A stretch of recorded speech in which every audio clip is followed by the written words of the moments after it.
What's up, guys? So in this video, I'm gonna be showing you 5 must-have apps that you should download in 2021. First app we're gonna talk about is Calm, which is basically this meditation app. And I know this is an extremely important topic, especially during this coronavirus pandemic. Look, I'm not gonna bore you with all the scientific jargon bullshit for why meditation is good for you, even though it's true. But I am somebody who kind of gets stuck in their head and overthinks. And when you're doing either of these two things, let's be honest, you just feel like a bitch. The app has really allowed me to just kind of stay in the moment and really be present. And I've really kind of been in control of my emotions, and overall my life has just been a lot better. And even in the app, there's like so many different goals that you can have within meditation. Like, for example, there's different playlists for wanting to sleep better. There's different playlists for calming anxiety. There are so many different things out there that, I think it's well worth the price. Calm is only a 7-day free trial, but after that it's probably like $80, $70 a month. But honestly, I think it's totally worth it because my life, in my experience, has just honestly just been better. So for number 2, we have MyFitnessPal. Now, a lot of people claim that they work out, which is great, but working out by itself just really isn't enough. If your diet's really not down, you're really kind of just shooting yourself in the foot. For example, if you want to build muscle, you definitely want to eat in a slight caloric surplus, which is eating more calories than your body actually needs, so that your body actually has the energy to build new muscle. If you're somebody who wants to burn a little extra layer of fat, you always want to make sure that you're in a calorie deficit, which is actually burning more calories than your body actually needs, because that way, to make up for the energy difference, your body actually uses fat in terms of energy. When you first start the app, you're definitely going to get kind of a prompt that tells you to put all your information and preferences in, and then it's going to calculate how many calories you need based on your body type and your own goals. Good thing about this app is it's completely free. There is a paid version where you literally like scan barcodes of the food that you're eating, but in my opinion, you don't really need that feature. And the only way to really be consistent with this feature is by tracking your calories literally every single day, or at least for a few weeks, so you kind of have a good idea of what you're doing. App number 3 is going to be Audible. And the reason I included this one in is because the world is more and more looking towards these kind of audiobooks because, we're just getting more busy with our day-to-day lives. I know that a lot of people generally prefer paperback books, and there's nothing wrong with that.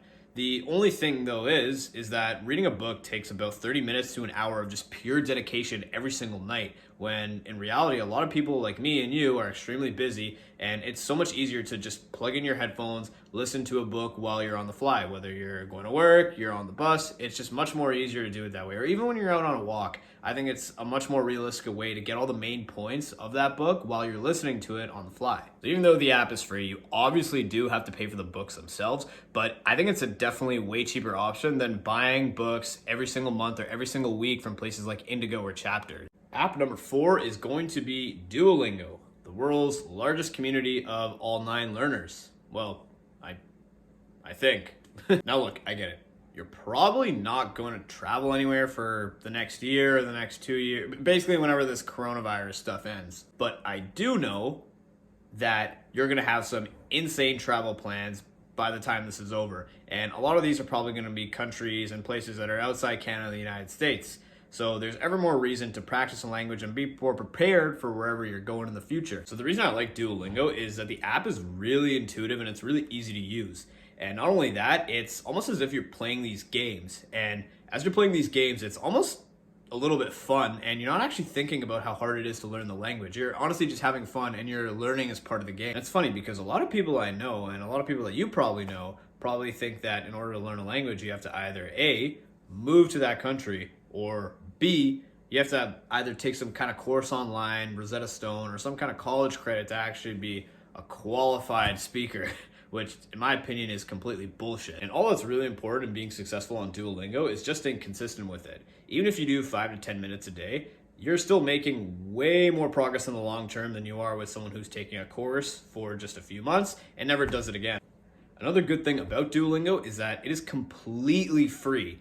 And there is a paid version where you kind of get these unlimited lives, but even in the free version, if you run out of lives by making too many mistakes, you can easily just do these practice versions which gain your lives back. So you really have all that you need with the free version, in my honest opinion. All right, the 5th and final, last but not least, and the holy grail of all these freaking apps I've talked about is going to be Hinge, the app that's meant to be deleted. Now, I thought I'd put a dating app in here just kind of for the heck of it, and also because I know dating just really isn't the same as it was in 2019 or literally any other year before 2020. The reason I recommend Hinge over other dating apps on the market is for two reasons. One is the audience on the app, and then second is the app and the algorithm itself. These other apps, many people, girls and guys, are really just on there for an ego boost or some validation, which if you're actually trying to use the app is a huge turnoff and a huge waste of time for you. In terms of the user interface, Hinge is definitely by far the best out of all the other ones on the market, where if you overswipe or don't respond to enough messages, you can actually end up being shadow banned, and then your number is kind of saved into their database, and then you can never kind of recover from that, which I think is extremely stupid.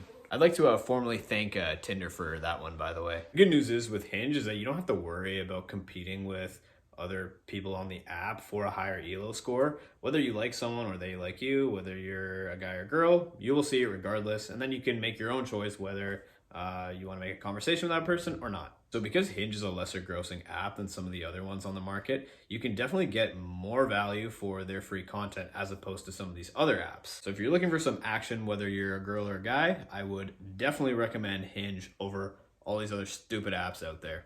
Thanks so much for watching. If there's any app that you felt a little differently about, let me know in the comments below, and also let me know what you want to see more of. As always, you know the drill. Show me some of that love. Like, comment, subscribe, and I'll see you next time.